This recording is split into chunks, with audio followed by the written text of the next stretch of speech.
Recording in three, two, one. I got four cops, three PIs, and a running back. Welcome to episode 239 of Nerdery and Murdering. Big 239. I'm Zig with your nerdery. And I'm Jeffrey with your Murdery. Welcome to another week of the highs and lows, the ups and downs, the good and the bad, and the nerd and the murd. So I wanted to give a update. Those of you who have purchased Prime numbers and read it. I am hard at work still on the sequel. I am approximately 85 to maybe 90% done with it. Um, I had to take a giant pause while I worked on marketing stuff. Marketing takes a lot out of you. But I am uh, up to date on my promos for about the next, I don't know, 12 days, I think. So I'll be back into the book and hopefully be able to finish the last 15% of the book. I'm in a good place with it. I'm gonna have to go back and do some re-edits because as I've been going through here, I realized, there's stuff in the um, initial that I really need to go back and revise, and then we'll go into editing and proofreading, and then we'll go into the publishing process all over again. I am hopeful the sequel will be out by March. Sorry, I'm putting on a wrist brace. I've got a little bit of tendonitis in my wrist. Um, we're a mess here at this house. Chelsea just had surgery on her elbow, and now I've got tendonitis in my wrist. We're broken. Um, but anyway, that's where we are in the sequel. Zig, where are you in your book? I am about a third of the way through on my third draft. Cool. Um, I incorporated some of the ideas that Jeffrey had given me. It's like, hey, maybe you should pause here or give some more background on this person Yep. because I Awesome. wasn't sure where it sucked. Because again, Yeah, as I said before, in my ADHD brain, it's hard for me to explain. How do you not know the pattern here? But do we? Did you lose me? yeah, a little bit. I lost you. You'd said in your ADH brand, then I lost you a little bit. Okay. What was repeat that, please, in your ADH brain. In my ADH brain, I I see the patterns and how they should work out, and sometimes I have a hard time explaining how that Sure. happens. Yeah, No, and that's absolutely correct. As I wrote prime numbers, I knew the story and I knew how it should flow and I knew what was going on, and I had to have other people read it and tell me, well, hey, this doesn't make sense, or I don't understand this. How did we yeah. get here? And so I had to go back and edit some stuff, and that's absolutely how it goes. Um, it's a process. The whole writing thing is a process. So no, I'm happy that you are that where you are with that. I just wanted to give everybody updates on those so that they were aware. But that's all I got. Do you got anything? Are you ready to step into the nerdery side of the house? Kind of ready to talk about four buddy cop movies. Go for it.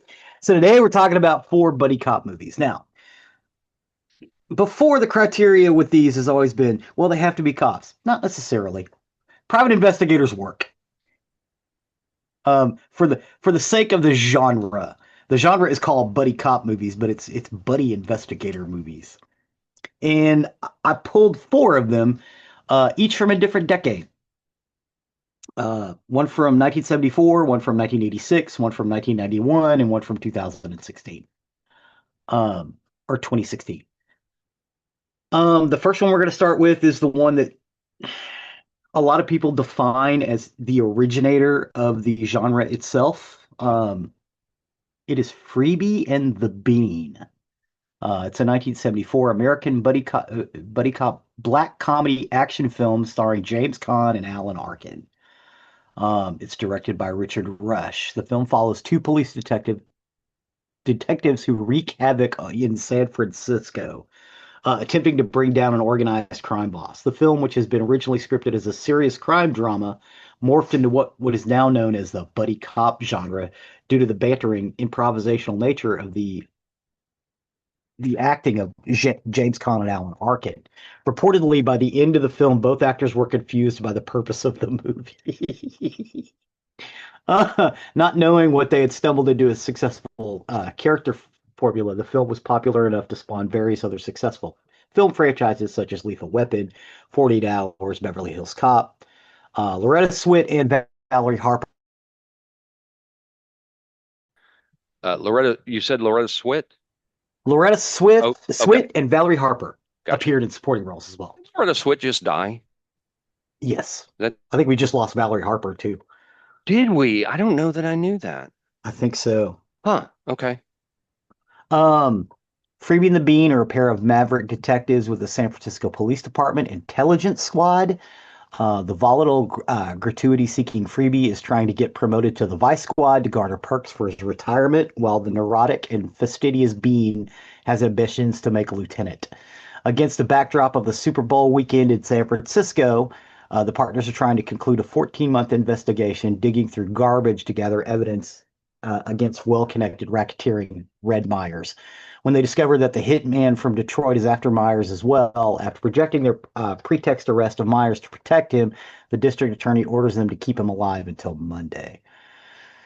The film was based on an original script by Floyd Mutrux, who originally intended to produce his own property. In April of 1972, he sold it to Warner Brothers.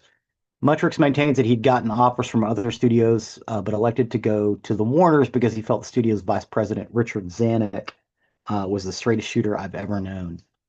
The comedy followed on the heels of two popular action films about San Francisco police, i.e., Bullet in 1968 and Dirty Harry in 1971, and incorporated plot elements prominent in both. James Caan later called the film sort of the odd couple in a squad car uh, detectives. Hopefully funny.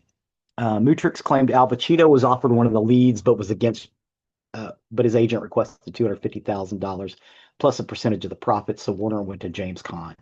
The casting happened in June, and by August, Richard Rush was attached to direct.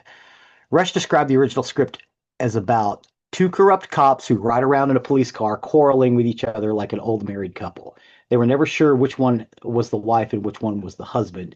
They became interchangeable. There was also the somewhat clumsy, rough skeleton of the plot concerning a criminal that they must keep alive to testify, while assassins are contracted to kill him, which survived through our final film screenplay. I like the ideas, but there was nothing else there to make the movie work. So basically, what they told James Caan and Alan Arkin to do was to play off of each other. And they get into the scene, they know what it was about, and then they just start rolling camera on them.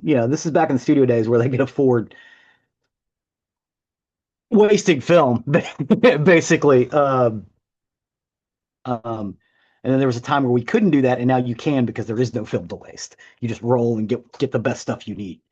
Um, but because they were able to ad lib and work together and bounce off of each other, um, there's a riff in this that just is amazing. Um, so in October, Alan Arkin signed on to co-star. Rush says Callie, who had worked with Arkin on Catch 22, warned the director that Arkin was a director killer, but Rush insisted. Before filming, Rush worked on the script with two stars and Kaufman in several improvisational sessions. Rush says, at my suggestion, they turned what had originally been serious drama into this bizarre comedy. Slowly, the relationship took on the pains and pleasures of a friendship neither could live with or without. Arkin admits that it was Rush's idea to turn the film into a comedy. I hadn't thought about it. I didn't see it in the script. But the filming did take place over 11 weeks in 1973. It was a difficult shoot in part because Arkin and Khan felt their characters were being made secondary to stunts and action sequences. Arkin said his relationship with Khan was great. There's a very exciting interaction between us. Jimmy pushed me and forced me to change, but a lot of the time we'd take a backseat to the action. There were difficulties between Rush and Arkin and Khan. Rush says the main factor was Arkin. Khan was a copycat. He was Arkin's buddy and would do anything Arkin did. Arkin needed conflict as part of his method, and it was horribly disruptive, but it didn't show in his work. The plot includes protagonists repeated totaling of a series of their own unmarked police cars. So Ruby and the Bean has a lot of car crashes in it. Like at one point, they just drive through a building, and then they do it again, and then they Well, start yelling at each other for driving through the building. it's been a long time since I've seen a long, long time since I've seen this, but this is very um very, very 70s, pure Yes. insanity. Blues Yeah. Brothers hit this note. Hmm. Cars crashing into everything. The whole mall scene in Blues Brothers is just utter insanity as they're Many driving through the police mall. car. That's right. And what's best about that scene is that the Blues Brothers, Jake and Elwood, are driving through the mall, very calmly talking about the new Yeah. things in the Oh, mall. look, Pier One. Yes. And this is one of those too. This is just it's utter insanity. It's one of those films that make you wonder, how do these characters still have jobs? Yeah, exactly. Yeah, it's like, why weren't they fired day one? Well, Yes, because everybody in San Francisco in the 70s was corrupt. That's right, why. right. That's a supposition of the film. Yeah, as I said, I have not seen this in a very, very long time, but I do remember it. I watched this when we were putting this together because I was like, I really ought to do Free and the Bean, but it's been so long since I've seen it. I sat down and watched it. I was like, God damn, this movie's still great. Actually, none of these four have I seen recently. It's just, they're all movies I've seen a long time ago. I have seen all four of these. Well, like I said, I was writing these notes like 4 or 5 months ago. So 4 or 5 months ago. It's so recently. Um, so yeah, I can recommend this one wholeheartedly. James Caan and Alan Arkin are great in this, but don't discount Loretta Swit and Valerie Harper either. Really, really great, and a lot of character actors. There is a lot of action, like you said. It's kind of insanity. Um, the next film, goodness gracious, I scrolled past my own notes. Yeah. Is Running Scared. It was released in 1986. It is an American action comedy film directed by Peter Hyams and written by Gary DeVore and Jimmy Houston. It stars Gregory Hines and Billy Crystal as two Chicago police officers who attempt to bring down a drug dealer before they retire. The film was released by Metro Goldwyn Mayer on June 27, 1986. It received mixed reviews with praise for the performances of Hines and Crystal, but criticism for its mix of action and comedy and grossed over 38 million. In 2010, Hyams recalled that he wanted to remain earthbound and desired a comedy that was not stupid, where the action was not mean-spirited or bloody or graphic.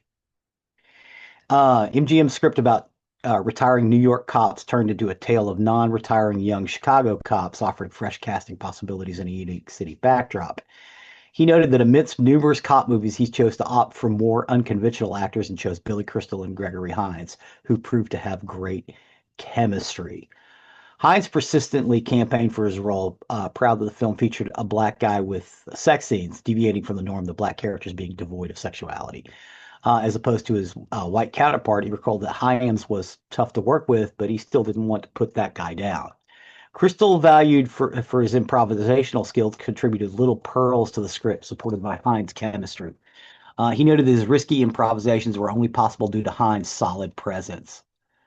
Filming spanned September 85 to January 86 across MGM Studios in Culver City, California, in addition to location work in Key West and Chicago. So it takes place in Chicago, not New York. These two cops run afoul of this gangster played by Jimmy Smits. They actually get him caught and get him put behind bars, but they start talking that there's word of the streets that the gangster is really pissed at these two and is going to put out a hit on them, right? They also grab. Well, wait, that happens later. So their chief is like, you two need to get out of town. You both have vacation time. Um, and the department, since you have to leave town because of all of the shit that's going down, you two leave town, go on vacation. The department will pay for your trip to go there, and you guys just hang out and enjoy yourselves. For I think they made them leave for like 4 weeks, right? Also, there's another two detectives on the narco squad who were involved in this rundown, who kind of got the credit for it, but the gangster knows that it's these two. So these two go to Key West. They were like, well, let's go as far south as we can because it's snowing. let's go as far south as we can in the U.S. without having to have passports. So they go all the way down to Key West, and they're in Key West. They're hanging out, and they're like, "What?" Everybody's standing there staring at something. They're like, "What? Was there a robbery? Do we need to help?" And they're like, "No, we're watching the sunset." And they're like, "What?" And they go and they watch the sunset, and then they decide they want to live in Key West. They go and they buy a bar, um, and they realize they're going to retire. That they've got enough time in. They've both been in the department for 25 years, and they can retire.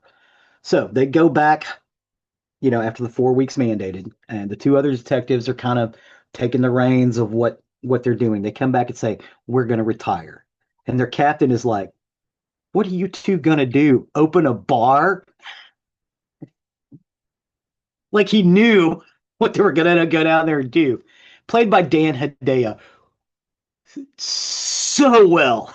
He's like, okay, you guys are on borrowed time. I want you to teach these two idiots what you know, and then you can leave. But be careful because the idea was once they decided to retire, he was like, that's when people get shy. The captain's real superstitious. So they go downstairs to the motor pool. They get a uh, they get a police car and make it look like a taxi cab and put bulletproof windows all around it, but they can't roll the windows down to shoot out, which they discover later on. Um, and so they're trying to be safe, but this drug dealer wants to kill them on sight. So, and he gets out. They end up catching this guy named Snake who was working with the drug dealer, played adeptly by Joey Pants. He is so good as Snake. And one of my favorite lines of all time is in this film. Gregory Hines looks at him and says, "Why do they call you Snake? You got a long wee wee?" And it's so off the cuff, and they're just walking. And I cannot stop laughing every time I hear it. Well, and that's kind of a big part of running scared as well. Um, it there's so much good quotable dialogue in this. Mm-hmm. It's not one you're going to forget. The two guys have great chemistry. I mean, they feel like real friends in this, and it's genuinely Oh my funny. God. It's a lighter buddy cop movie, but it still Yeah, has solid action. It's a really good movie. it is. It's incredible. Standout performances of everybody involved: Jimmy Smits, Joey Pantoliano, just everybody in this film is hard boiled police. Even Billy Crystal's ex-wife in this film is incredible because it's like, oh yeah, she's the ex-wife of a cop. That just makes sense. Mm. But it's the little pearls of the goofy, and the goofy is understated. It's not goofy for the sake of goofy. It's goofy because that's how these two dudes talk to each other because they've been working together for 20 years. Um, it's amazing, and the scenes in Key West are great too because you get to see what Key West looked like in the 1980s. Um, about these two cops who go on vacation, basically paid for vacation, um, and they just basically fuck off. And it's like you're watching this, and it's like, oh my God, neither one of these guys have been off of work in a decade, and it shows. It's just brilliant and beautiful. I love this film. I've watched this movie several times. I've seen it several times. Yeah, it's great. And Gregory Hines and Billy Crystal, the way they play off each other. Because again, they're saying Billy Crystal could do these ad libs and drop these pearls in. So could Gregory Hines. Yes, we all think of Gregory Hines as a dancer primarily. Gregory Hines is he's a showman. He in the old vaudevillian sense of the word, and could play off the comedic stuff of Billy Crystal, and even taught Billy Crystal how to dance a little bit for some of this stuff. Because there's a couple of scenes where he's teaching him how to do the dance. Uh, and a great song by Michael McDonald uh, plays through the whole time they're at Key West. And they made a video of it with all of them in it, and it was brilliant, and it, played forever in 1985. The whole package is great. Um, yeah, Running Scared's fan fucking tastic. The next film I would not define as fantastic, um, but it is laudable. That is The Last Boy Scout. It is a 1991 American buddy action comedy film directed by Tony Scott from a screenplay by Shane Black and produced by Joel Silver, who also wrote and produced the next film as well. It stars Bruce Willis and Damon Wayans with Noble Willingham, Chelsea Field, Taylor Negron, and Danielle Harris.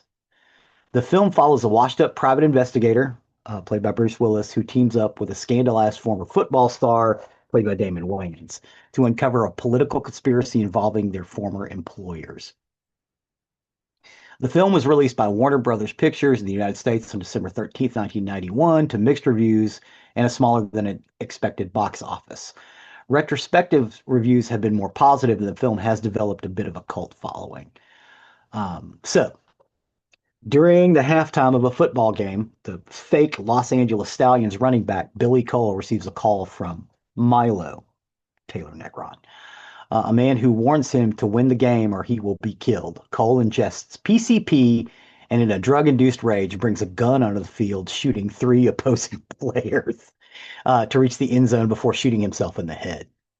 Meanwhile, private investigator Joe Hollenbeck, a disgraced former Secret Service agent who was once a national hero for saving the president from an assassination attempt, discovers that his wife Sarah is having an affair with his best friend and business partner Mike Matthews.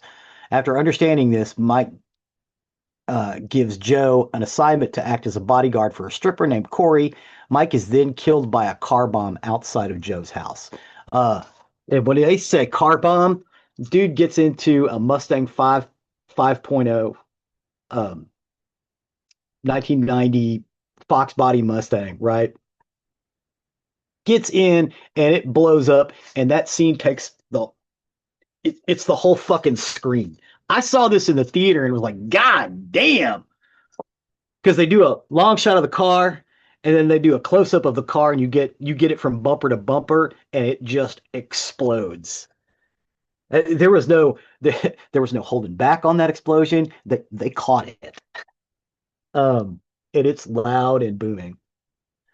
Um, the film was based on an original script by Shane Black. He wrote the script after having taken a 2-year break from writing, triggered in part by the end of a relationship. The Geffen Film Company outbid other companies, paying a record of $1.75 million for the script, with an over $1 million guaranteed upfront. Black later recalled, "I was busy mourning my life and, in many ways, the loss of my first real love. I didn't feel much like doing anything except smoking cigarettes and reading paperbacks. All things come around, time passes, and eventually I sat down to transform some of that bitterness into a character, the central focus of a private eye story, which became The Last Boy Scout.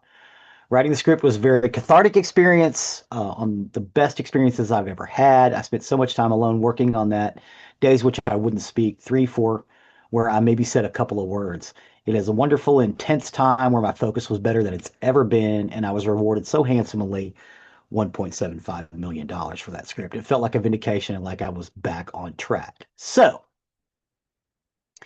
this guy, uh, he didn't feel like doing anything except smoking cigarettes and reading paperbacks.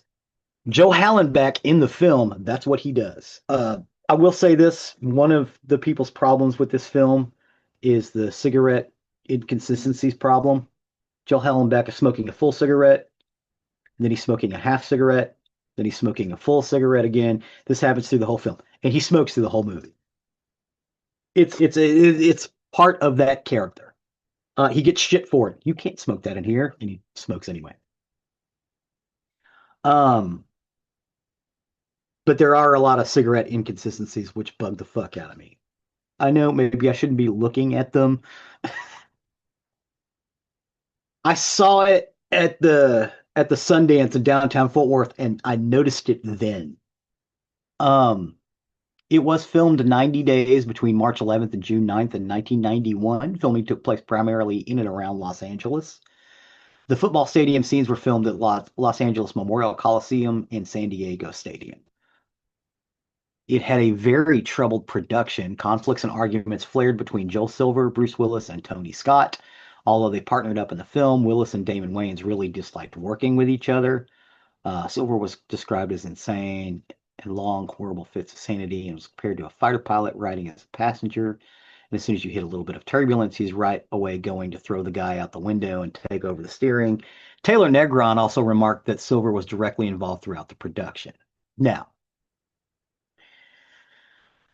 Taylor Negron is a consummate actor and performer, so whatever he says, I would take as actually being true. My problem with a lot of this is Damon Wayans and Bruce Willis are known for being difficult, both of them. And I think that's 90% of the problem with this film. As much as I like Bruce Willis as the guy who gets beat up and everything else, um, he's really not that good. He plays that character very well, but he really doesn't do anything else. Um, He plays all of his characters very well. He is good at doing what he does, and that's being yes, Bruce Willis. That yes, is exactly. being David Addison. That Uh-huh. is being the tough guy. That is being his character in Pulp Fiction. All of that. That's just Bruce Willis being Bruce Willis. I have heard the exact same thing that he's very difficult on set. His difficulty on set combined with Sybil Shepherd is what killed that show. Yes, yes, They versus the rumors we've heard from Castle is that it was Stanya Katic yeah, that was the problem in that show. yeah, But yeah, Bruce Willis. And here's the problem with this movie. Because The Last Boy Scout, it's worth a watch. I've watched it yeah. once. Great action scenes. Yeah, it's great action scenes. It's peak early 90s action. It's big Yes, explosion and big attitudes. And there's where your problem is. I think you have such a big attitude in Bruce Willis and such a big attitude in Damon Wayans. It's too much. yeah. Go back to Running Scared. Billy Crystal and Gregory Hines were big Oh, yeah. when this came out. Yes. Um, but they weren't overpowering attitudes and overpowering egos. And Hmm. I think that's what kind of knocks this one down a little bit. I think Yes. it's worth a watch. It's not the one I would put in here. I mean, I would put in more known ones like Lethal Weapon, 48 Hours, Rush Hour, Tango and Cash. This one is a good one to put in here, and I think is worth a watch. It's very sharp, it's very dark, it's very violent. Oh, yeah. It's packed with one-liners, and it's the darkest of this bunch, but it still manages to be funny. But Hmm. the problem with this, and I said it a minute ago, and I'm going to say it again. I think it was entirely too big of personalities for this movie. Yeah. Yeah. Yeah. Yeah. If they'd had two guys like Gregory Hines and Billy Crystal, this movie would have paid off. Although I don't think they could have used Billy Crystal as the bitter asshole character that is the Bruce Willis character. Oh my God. Oh, Joe Hallenbeck. yeah. Well, hang on. Having big personalities can work if it's Uh-huh. done right. Example, 48 Hours. Yeah. Yeah. Nick Nolte and Eddie Murphy, huge personalities. Yeah. It worked. Works Tango, perfectly. Tango and Cash, Stallone and Kurt Russell, huge personalities, but it worked. Worked perfectly. In The Last Boy And Scout, Tango and Cash was kind of a weak story, and they pulled that fucker off. absolutely, absolutely.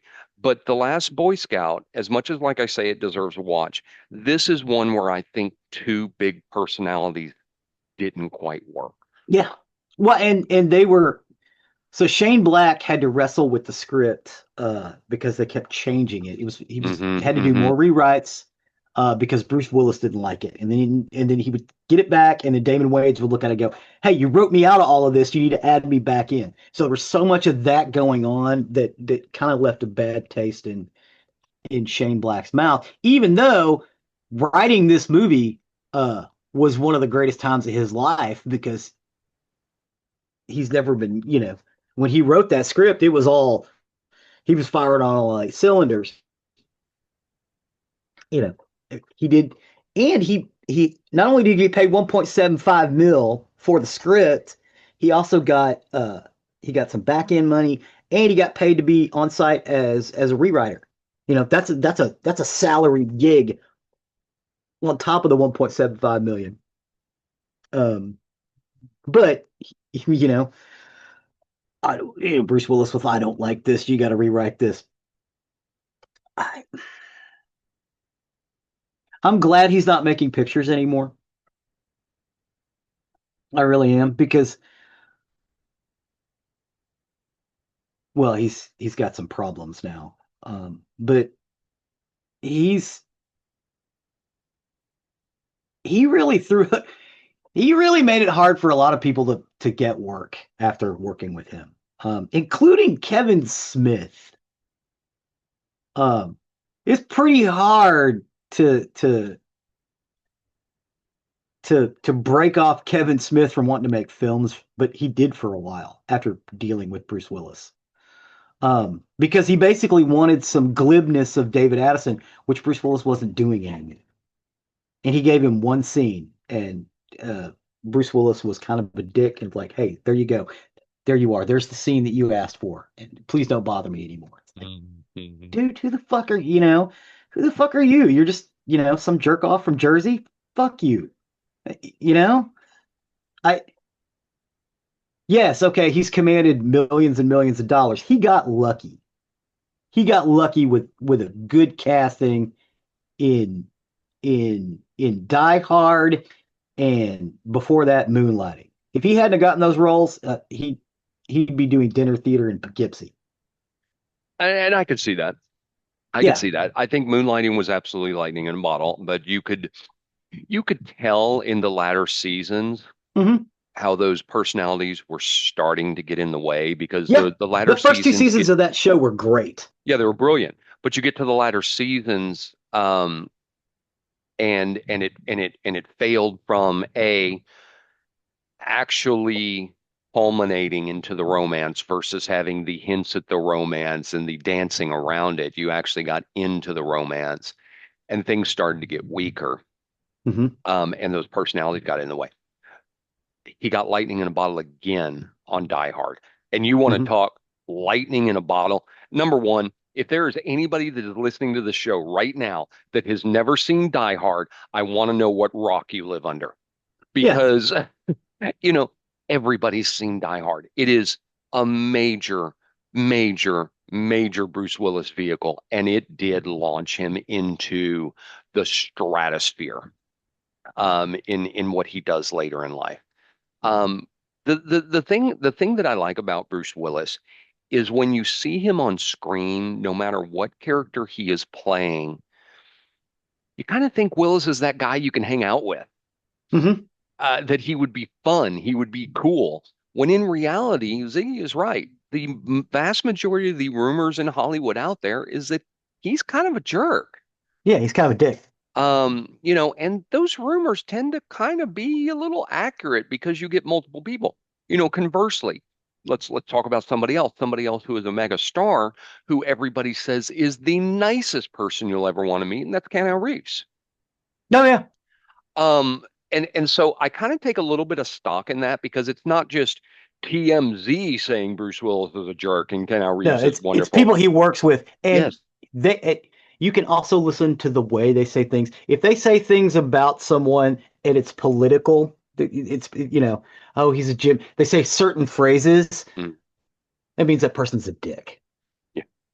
Yeah. It means that person's kind of difficult to work with. Yeah. Um, when they talk about Keanu Reeves, that's not what they say. Right. They actually say, "I love this guy. He's just the coolest guy I ever met." Yeah. It, You know, it, and, it, and and there's another actor out there that a lot of people think is a really cool guy and a great guy to work and a great guy to be around, but is also very difficult on a set because he's very demanding, is Harrison Ford. Mhm, Everybody says he's nice and he's great to work with, but he's extremely demanding on set. mhm. And I could see that. Yeah. I think that comes out in his personality. But anyway, boy, we got all philosophical on this one. I, Well, we kind of needed to for the Last Boy Scout. I love this film, but yeah, Bruce Willis and Damon Damon Wayans Wayans. are the problem in this film. Yeah. Yes. I think less so Damon Wayans and more so Bruce Willis, Agreed. Agreed. because Damon Wayans hadn't really done. He'd worked with his brother a lot, you know. Hmm. Um, and it feels like there are times when Damon Wayans is fighting for the scenes, and Yes.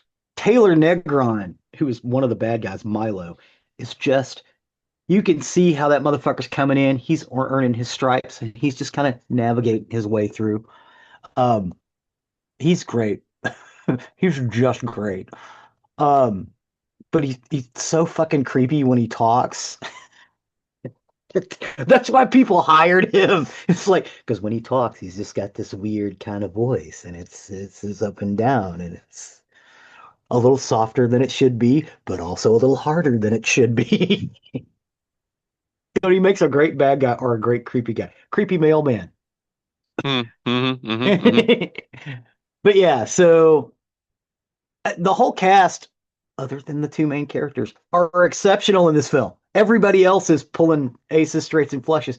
And the little kid, she's like 12 and she cusses like a sailor. I loved that kid. Um, you see that character come back a lot in action films later. The daughter who just is kind of an asshole to her dad because her dad is an asshole. Um, but yeah, you get a lot of craziness going on. I would recommend seeing it, but just with a grain of salt. Bruce Willis, the character itself is interesting, but while you're watching it, imagine somebody good. Again, I don't want to necessarily say good because again, Bruce Willis is good at what he does. Um, Imagine somebody else in that role. That movie makes a hell of a lot more sense. I'd like to see it remade. I'd like to see it remade set in the early 90s, like this one was set. I think that would be fun.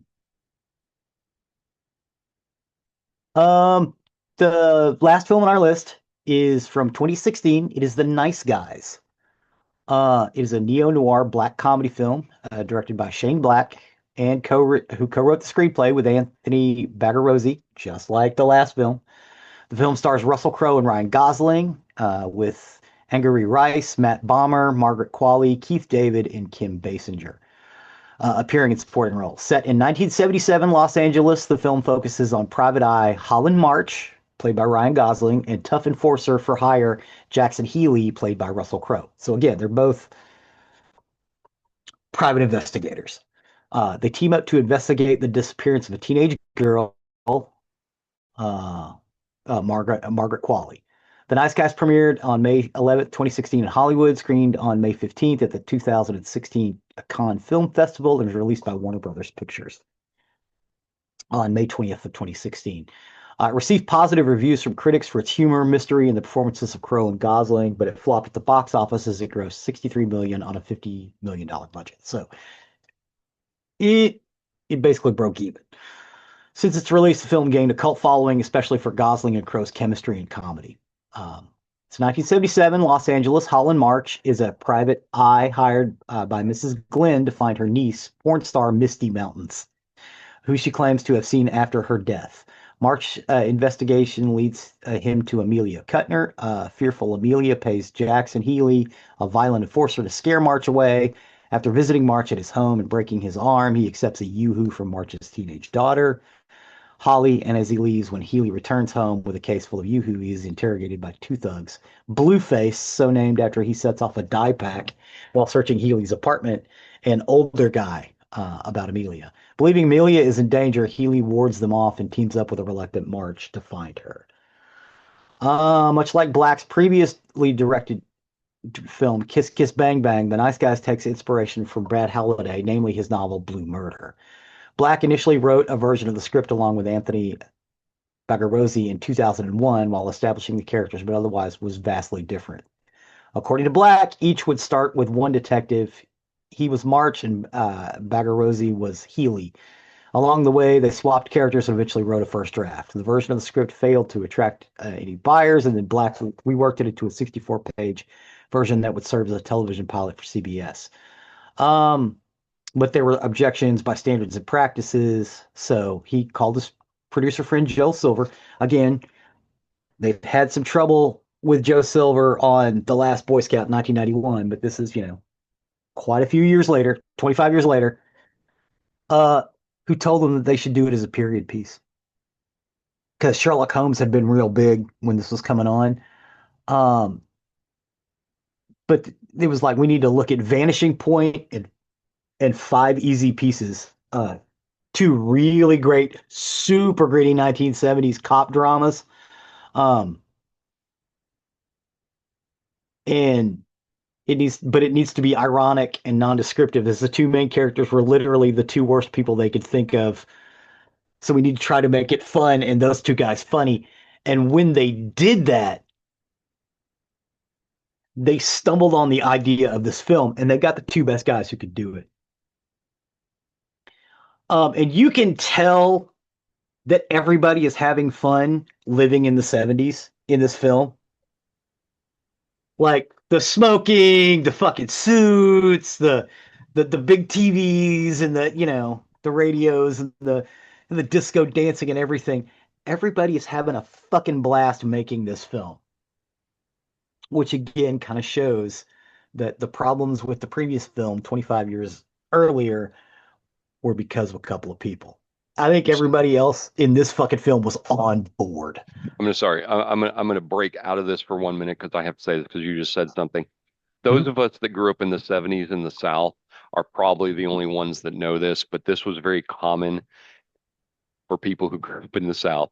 Is you had, because you talked about big TVs, is you had someone in your family who had a working TV that Uh-huh. sat on top of a non-working TV. Well, because the old TV, the non-working TV, was a piece of furniture as well as the Yes, TV. yes. Sorry, And it's in just the funny. 80s, a lot of those people gutted those things out and turned them into drinks cabinets because they Yeah, were fucking huge and they had doors on them. yeah. It's just funny. But That was a Southern thing. oh yeah, yeah, yeah, yeah, because well, if you put it on top, it was the perfect height. Uh-huh. Yeah, Because yeah. Because they had we'd these spend the 70s TVs. sitting low because the TV was a fucking console. Right. They had these TVs that sat in the middle of what in today's world would be a cabinet. Mhm. And it had the TV in the middle and speakers on the side and a flat wooden top. And Mhm. it would eventually burn out. And so you would put a new working TV on top On of that. top of it. And it was like you were watching it like, man, this is way better than looking down. Yeah. Oh, yeah, he's right. It happened. But yeah, I mean, this movie, it captured the 70s very well, especially in both humor and style. Hmm. The It's comedy in this, evocative of Freebie and the Bean, which is great. Which is another yeah. reason why I love having these two in the list. Well, and the comedy in this movie is really smart. And the funny thing is, having Gosling and Crowe in this, you wouldn't expect this. It's it's smart, but it's still slapstick when it wants to be. Oh yeah, it's You yeah. You know? know what? It's like Crow and Gosling were so happy to not have to play the pretty boy Yeah. that they I, jumped all the fuck over this. it, you could have given me 1,000 chances to guess who would be perfect in these two roles, and Gosling and Crowe wouldn't have ever crossed my Yeah, lips. you would have. You know who you would have picked, depending on the year. You would have picked up Bruce Willis type. Yeah, yeah. Now, okay. So now, having said that, take Russell Crowe from this film and put him in The Last Boy Scout Yeah, as I Joe can see that. Hollenbeck. Yeah, I can see that. Yeah, That movie would be so much better. sure, sure. Yeah, yeah, I think so. I, I love this film. Again, I may actually, when we're done recording this episode, may sit down and watch this movie again. This and Freebie and the Bean. um, yeah, I love this picture. And it is. It's a picture. It's it's an old-fashioned film. It smells like the 70s. Everybody smokes. Hmm. Everybody's Hmm. drinking and like drinking in the first thing in the morning. Or, their idea of healthy is a yoo-hoo. Yeah, those of you in our listening audience that are older and didn't experience the 70s the way we did, um, drinking in the movies and on TV was not just a small thing. It Mm-mm. was commonplace. Oh Perfect yeah. example, the match game. Uh-huh. They were all sitting there with their cocktails right in front of them Just drink throughout it. every episode. Throughout every episode. And you can tell as the episode went on, they're all getting a little bit inebriated. Yeah. Some of them got hammered. Oh yeah. Yeah. Um, and that was just that Charles was Nelson Riley would get oh my gosh, fucking yes. Yes. Yes. hammered. But that was the culture in the 70s. That's just how it was. And this movie really for being a movie from 2016, Yeah. this movie really adapts to that culture very Yeah. well and portrays that culture very well. That's the word I'm looking for. Yeah. It really It's portrays it very well. a physical copy of this movie. Swear to God, smells like polyester cigarettes and Pierre Cardin. Uh, uh, yeah. So that is it for the four buddy cop movies. Other than you guys need to get out there and check them out. I have put in little scenes from each one, so to kind of give you an idea of what's going on. Um, but they're all the scenes I put in were little quick character studies more than anything else, just to kind of show you how they bounced off each other. Or in the case of Last Boy Scout, didn't. yeah. Yeah. Um, but it's pretty awesome stuff. And I wanted to get some of Taylor Negron in there too because I thought he was the most interesting character in that film, Milo. Yeah. Good But yeah, stuff. that's thank you, sir. Good stuff. I appreciate that. With that, we'll step over to the murder side of the house. Murder.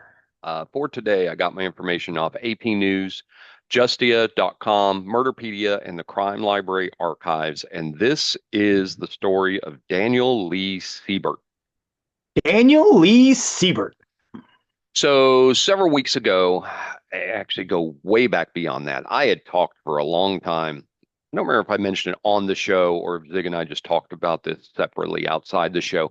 But I talked for a long time about how I wanted to do an A to Z of serial killers across the country.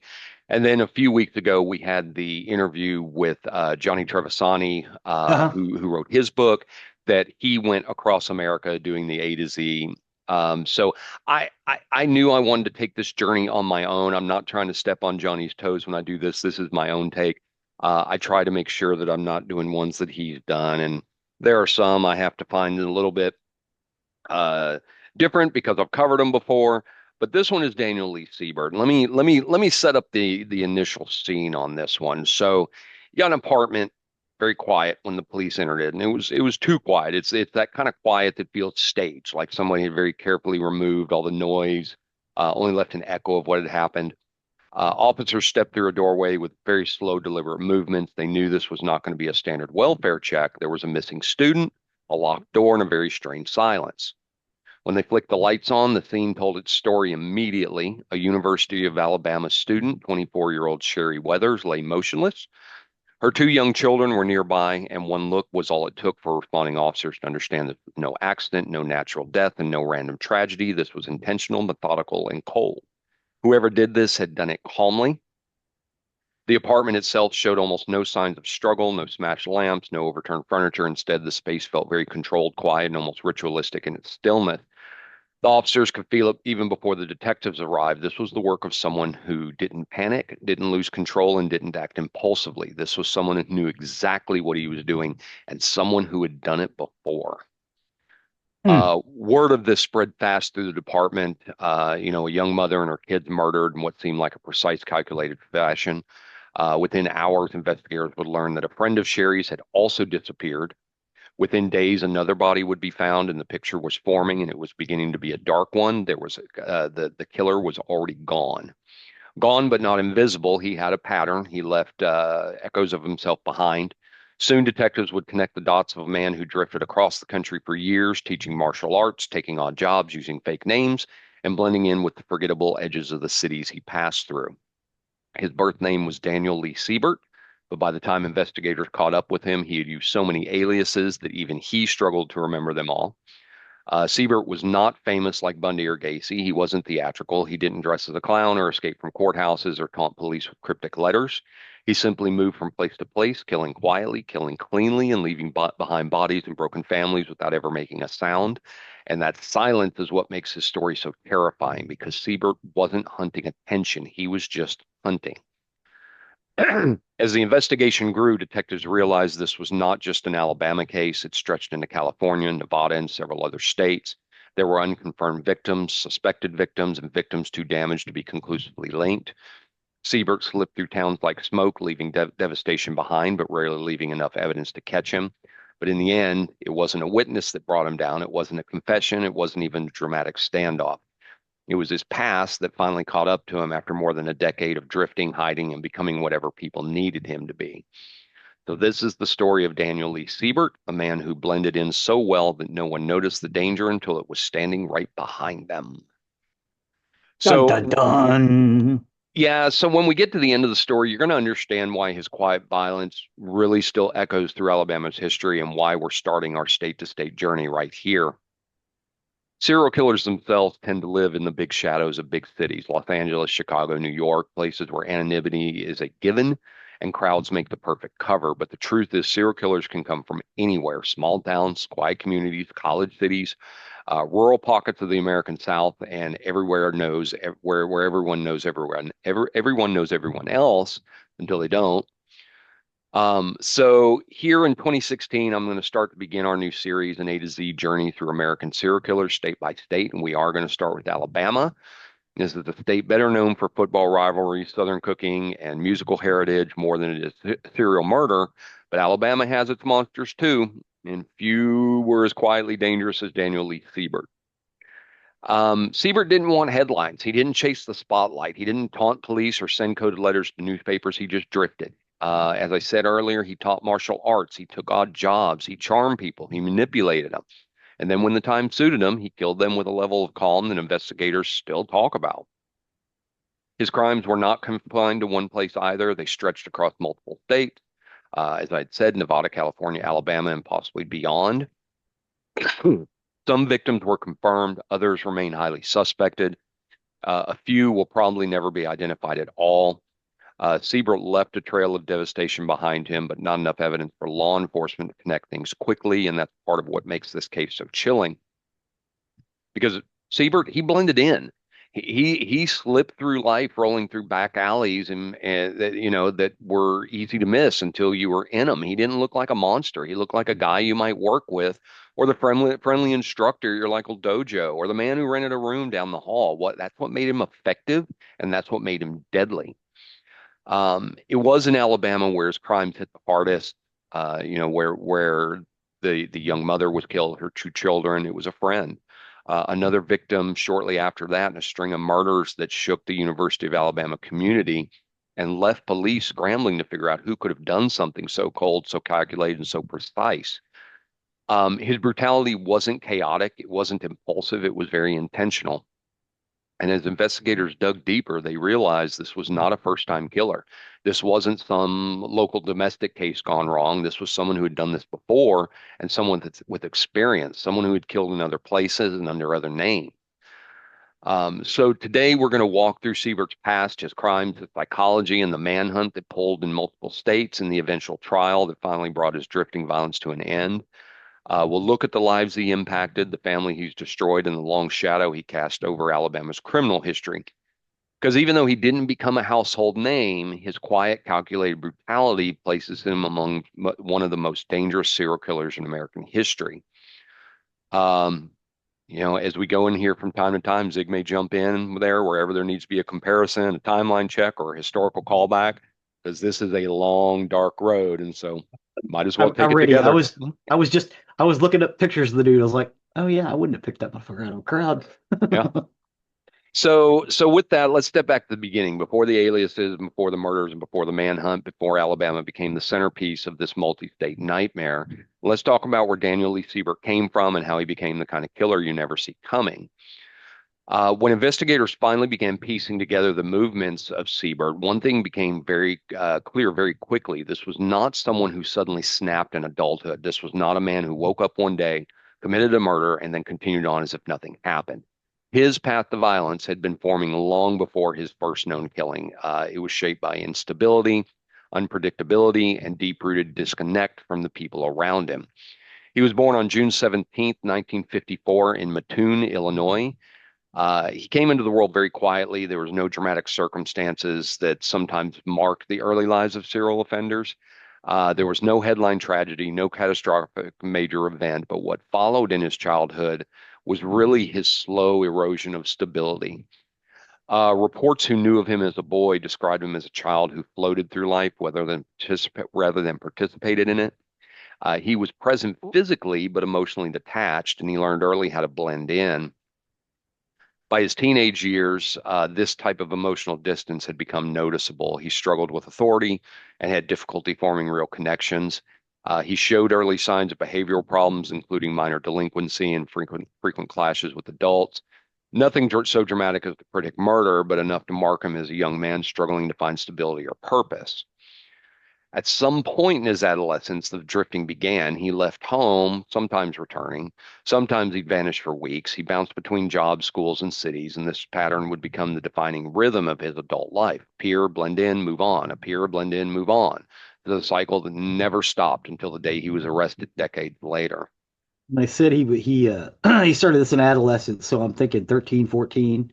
Yeah, So that and would put yeah. him like 75, 70 or 76, 77. A lot of hitchhiking going on at that period too. Oh yeah. Yeah, Yeah, because absolutely. he's born in 53, 73 would have been 10, 76 he would have been 13, Yeah, 76, my dad did that. He hitchhiked home when he was on leave for the military. yeah, 76 to like 1980. Yeah, Yeah. that's yeah. Yeah, that shit was going on a lot. It was common, but it was also the stage for a lot of murders and kidnappings. Yes, it You was. know, the people trusted people and became easy prey. By the early 70s, Siebert had already started getting a criminal record, burglary, theft, and assault.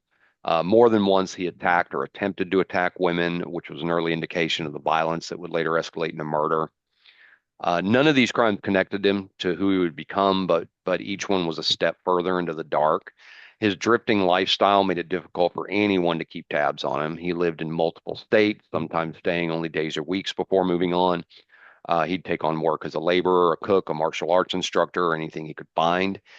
He charmed people very easily, which is something that would later horrify those who realized they had trusted a serial killer, even without seeing the danger.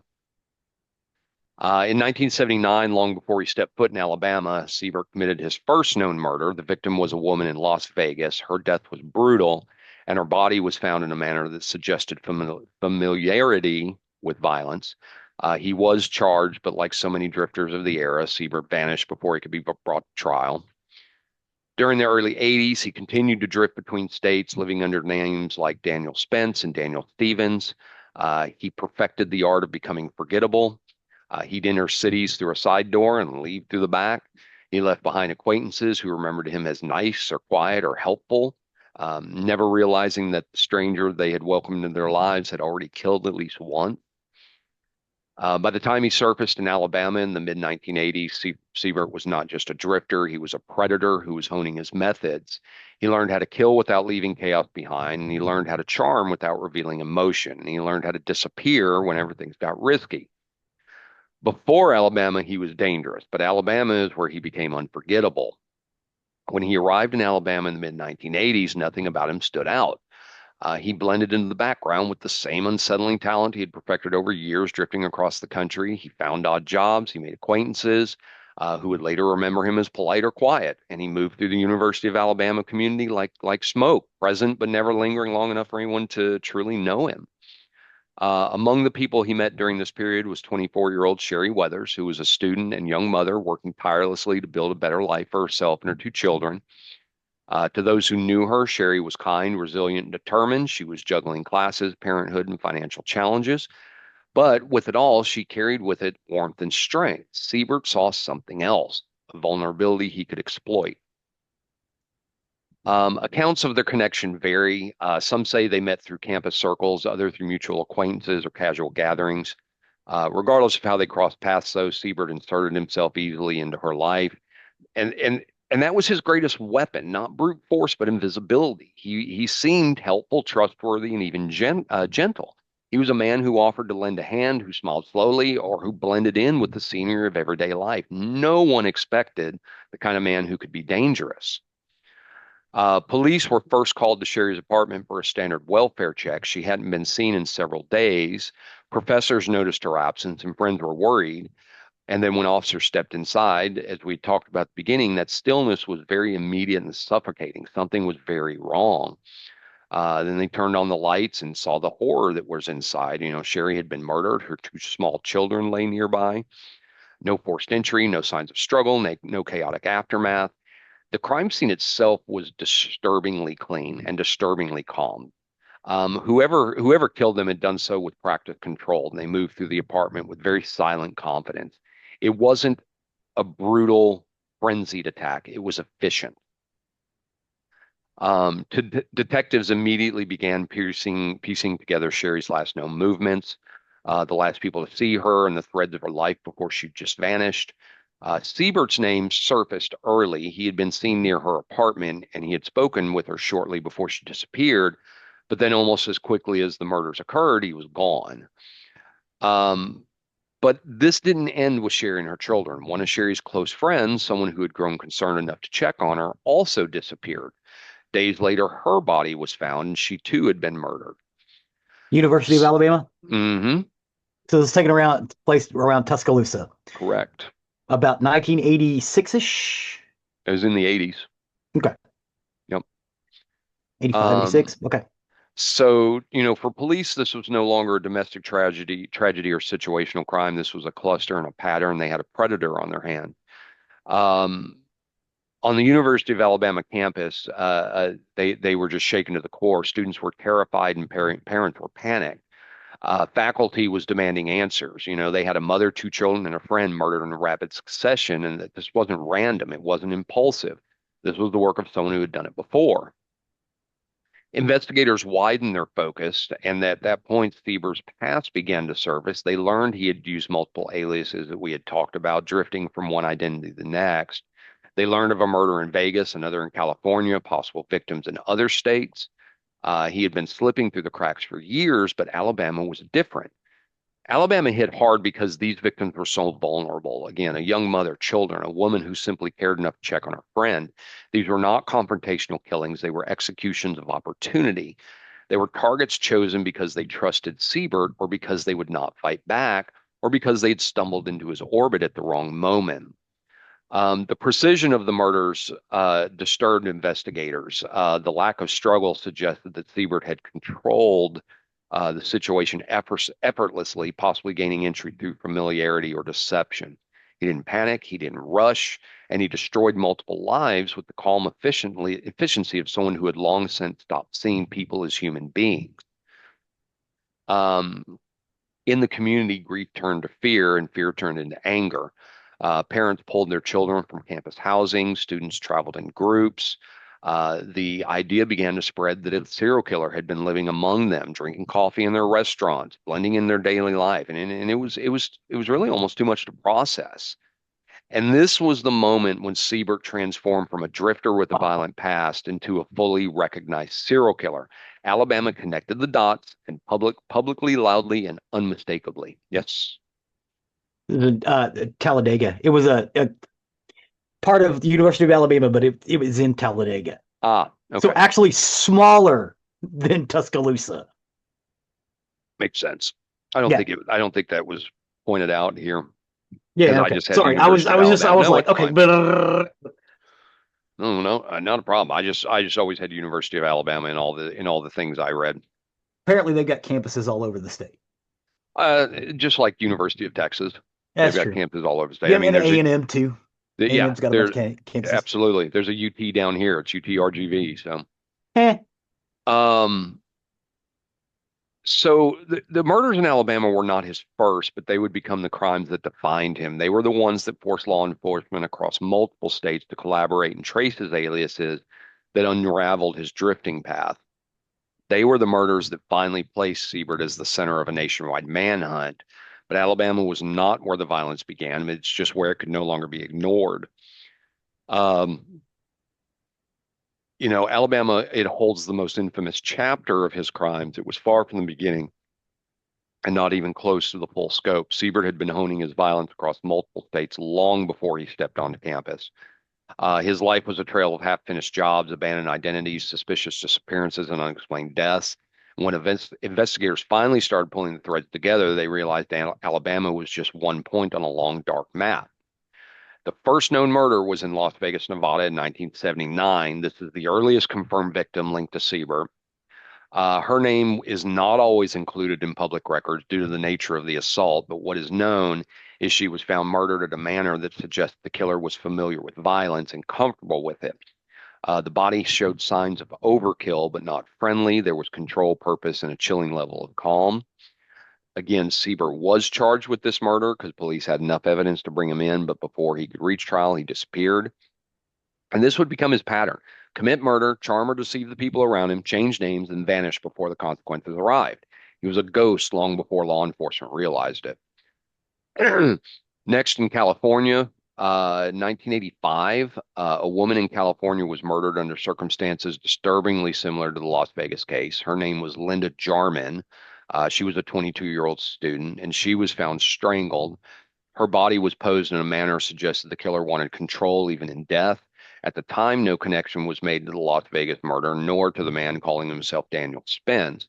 But witnesses would later remember he was charming, he was quiet, he moved easily through social groups, and he had a strange ability to blend in any environment. By the time Linda's murder began to be investigated in earnest, Daniel Spence was already halfway across the country, and it wasn't until Siebert's arrest years later that California authorities connected the dots.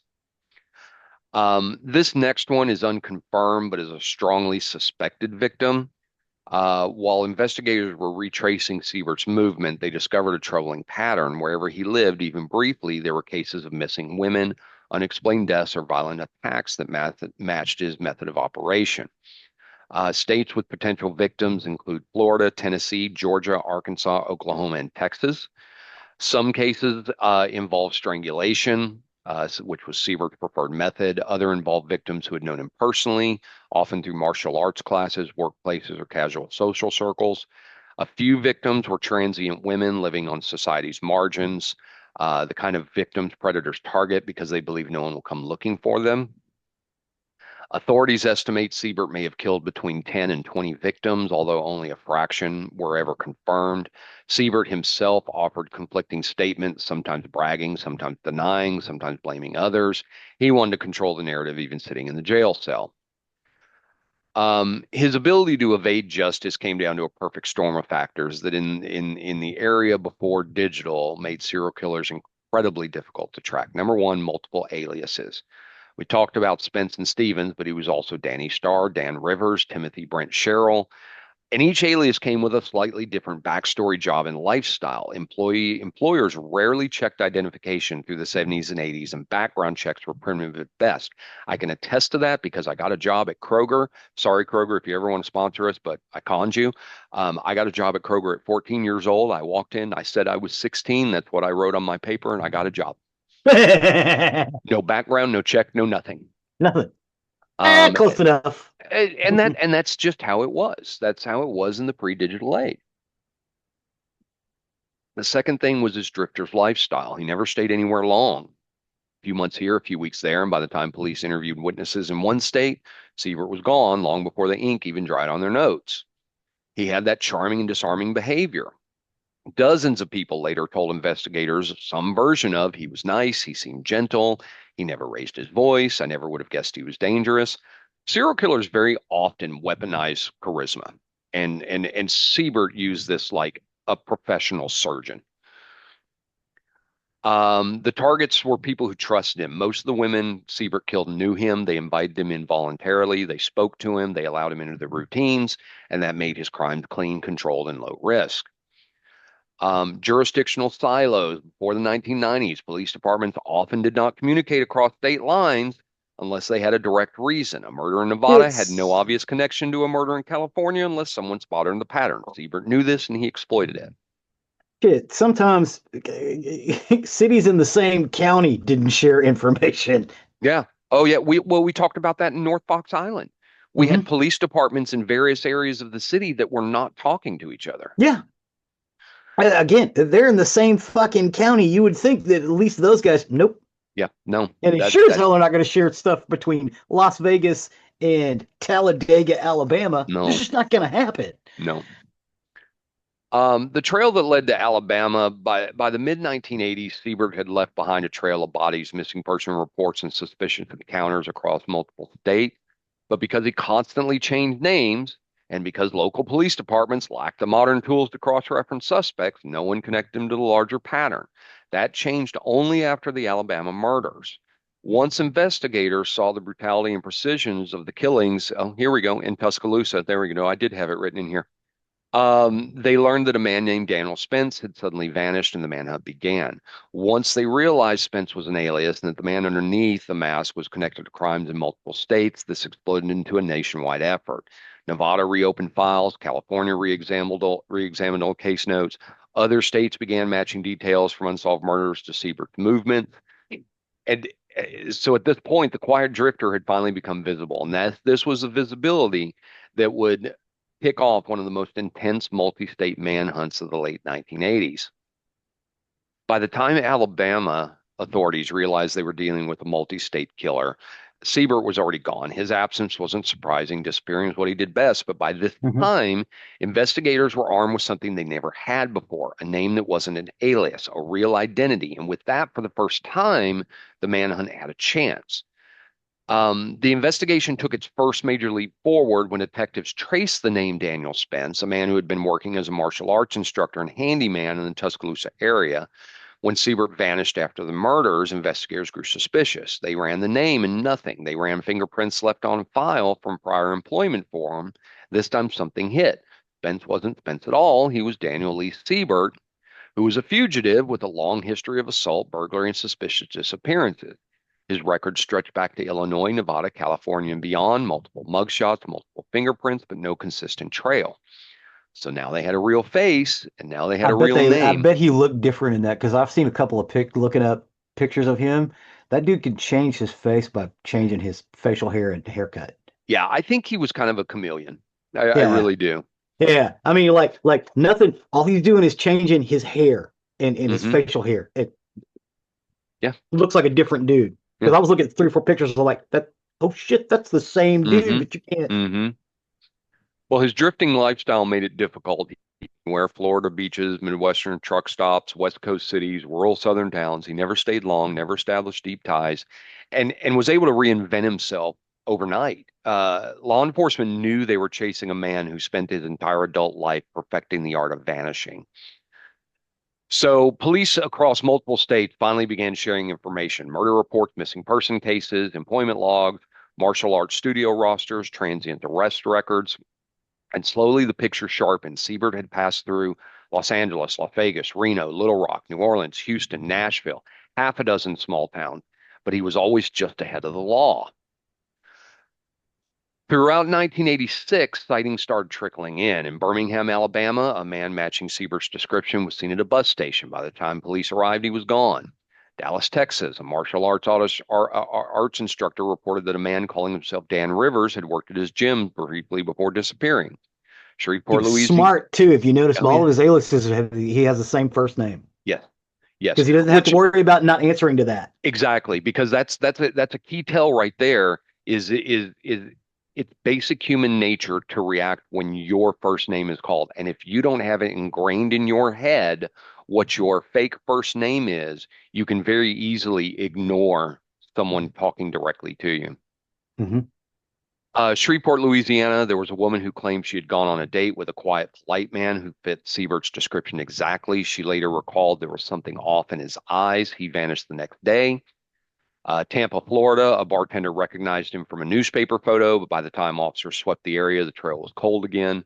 The hunt grew more intense. The FBI became involved, distributing bulletins, competent sketches, and a list of aliases Siebert had used over the years.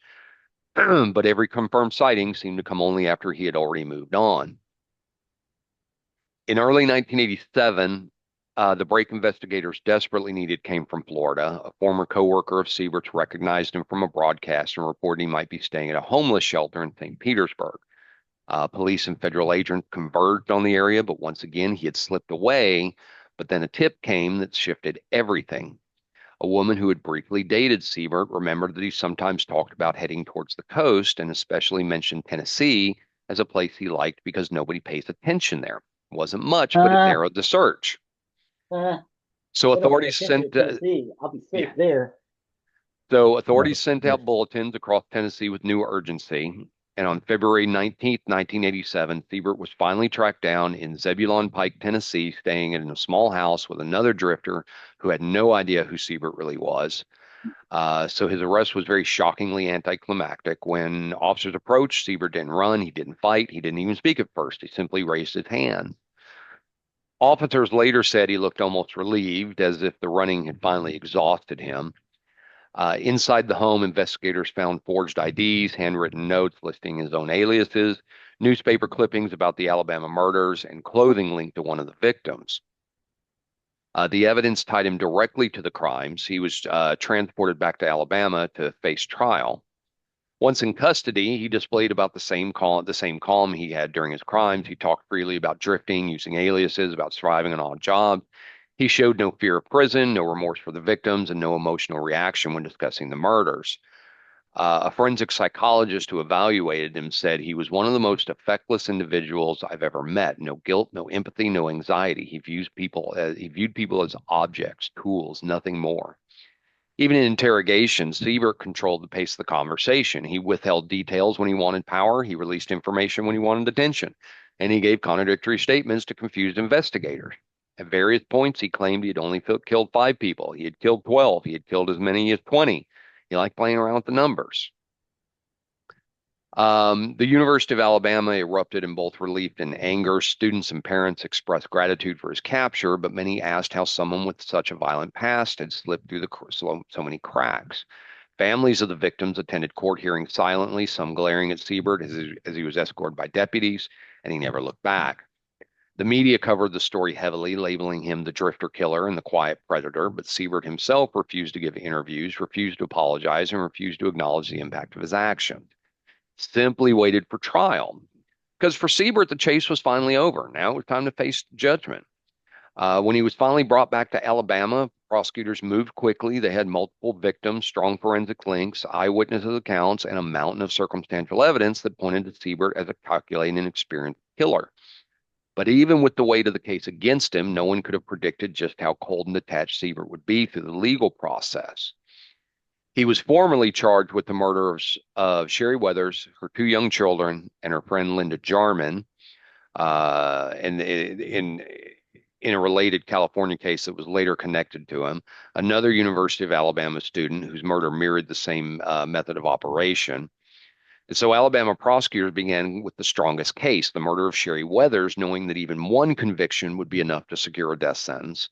But they also made it clear they intended to try him for every murder they could tie to him.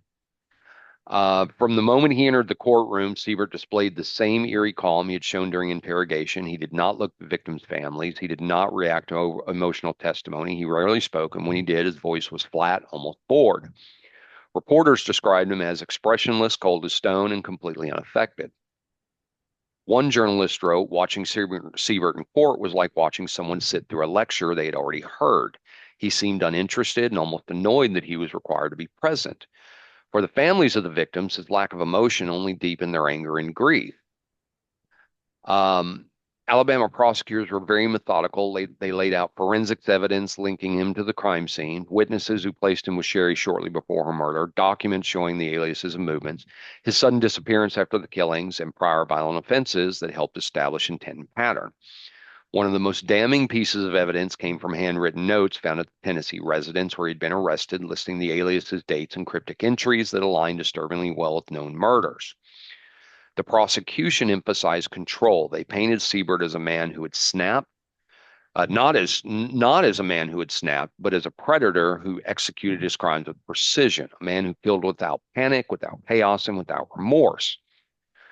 Siebert's defense team had very little to work with, so they focused on challenging the forensic timeline, arguing that evidence was circumstantial, and claiming that the state was unfairly connecting him to unrelated murders. They attempted to portray Siebert as a misunderstood drifter, not a serial killer, but the evidence was overwhelming and the jury wasn't buying it. At one point, Siebert did himself attempt to interject, telling the judge, quote, "I'm not the monster they're describing." He said it in a very flat tone, which only made it worse. One juror later said, quote, "It didn't sound like a denial. It sounded like someone commenting on the weather." I'm not the Um, monster they think I yeah, am. yeah. Um, Okay. he was convicted of capital murder and sentenced to death. When the sentence was read, he showed no reaction, none at all. He simply stared ahead, blinking occasionally as if the entire proceeding had nothing to do with him. For the families of the victims, it was a small measure of justice, but it was far from closure. After his conviction, Siebert faced potential charges in California, Nevada, and Florida. However, most states ultimately chose not to pursue charges because Alabama already had a death sentence secured. Witnesses and physical evidence had degraded over time, and Siebert's declining health complicated additional trial. Investigators still, though, remained open, and Siebert was formally identified as the prime suspect in several unsolved homicides. Throughout the legal proceedings, Siebert alternated between claiming innocence, admitting to several murders, hinting at many more, and refusing to discuss specifics. He told one investigator he had killed around 12, later insisted he had only killed 5, and then later denied all involvement. He kept shifting the narrative and appeared designed to maintain control to keep investigators and the public guessing. A forensics psychologist described it perfectly, saying, quote, "He treated murder like a game of numbers he alone was allowed to play." He did file a series of appeals after conviction. None were successful, and his time on death row was marked by quiet behavior, minimal interaction with other inmates, strong stretches of silence, no visible remorse. He spent most of his days reading, writing letters, and occasionally granting brief interviews where he alternated between denial and morbid boasting. In the early 2000s, he was diagnosed with pancreatic cancer, which was an aggressive illness that advanced quickly. At one point, his attorneys argued that executing him would be cruel and unusual, given his medical condition. Victims' families responded with outrage. One family member said he showed no mercy to his victims. He doesn't get to ask for any now. Alabama postponed his execution temporarily due to his declining health, but they did not overturn his sentence. On April 22nd, 2008, Daniel Lee Siebert died in the Holman Correctional Facility on Alabama's death row, and not by execution, but from complications from the cancer. He died quietly, he died without confession, and he died without remorse. And for a lot of families, it was stolen justice. They waited decades to see him face execution, only for illness to take him instead. Yeah, I have to say he pancreatic died. cancer is not nice. No, it's not. He probably died in an exceptional amount of pain. Yeah. Prosecutors later said he took control in life, and in a way, he took control in death too. Who knows on that? To this day, investigators do believe that Siebert's true number of victims may never be known. Like many drifters of his area, he moved through gaps in the system, which allowed him to kill for nearly a decade without detection. Alabama is where the silence broke, and the trial ensured he would never walk free again. Um, as we look back on Siebert, what we're reminded of is something deeply unsettling. Sometimes the most deranged monsters and dangerous monsters are ones who blend in. We've talked about some of those before. There were no grand theatrics for Siebert, no taunting letters, no bold public persona. He was not a headline hunter. He was a spectacle. He was a shadow. He was a quiet, drifting presence who slipped in and out of lives without leaving a trace until it was far too late. Yeah, What makes his it sounds like most people didn't even actually know his real name. right. And what Like makes his nobody who knew him knew his real name. Yeah. And what makes his case so terrifying isn't just the violence he inflicted, it's just how easily he moved through the world without raising suspicion. He was not the stereotypical type of killer. He was not loud or erratic. He didn't rant. He didn't rage. He smiled. He helped people. He taught martial arts. He paid his rent on time. He lived in small apartments and he ate in cheap diners and talked to neighbors in the casual way strangers knew. Behind all that, he was killing. His Hmm. victims were not random. They were people who knew him, trusted him. They let him into their homes and their routine. And he used this kindness as a weapon. He used softness as a disguise. He used familiarity as an entry point. Because of this, he left behind victims who never saw the danger coming, not even the last moments of their lives. He probably knew in advance who he was going to murder. I bet Oh, he I'm picked sure these he people did. out. He I'm was sure he like, "Oh, absolutely her. did. I'm I'm sure going he to work on absolutely did. her." After he got to know him and got to working on him, they were his target. Hmm. The University of Alabama murders shocked the state for a reason. They were not just brutal, but they shattered the illusion of safety in a place where people are supposed to feel secure. We've had other episodes where we've talked about that. College communities where a murder happened because college communities are built on trust. Hmm. Students trust classmates, professors trust students, and families trust their loved ones will come home at night. Siebert violated all of this, and his crimes left a scar that still lingers decades later.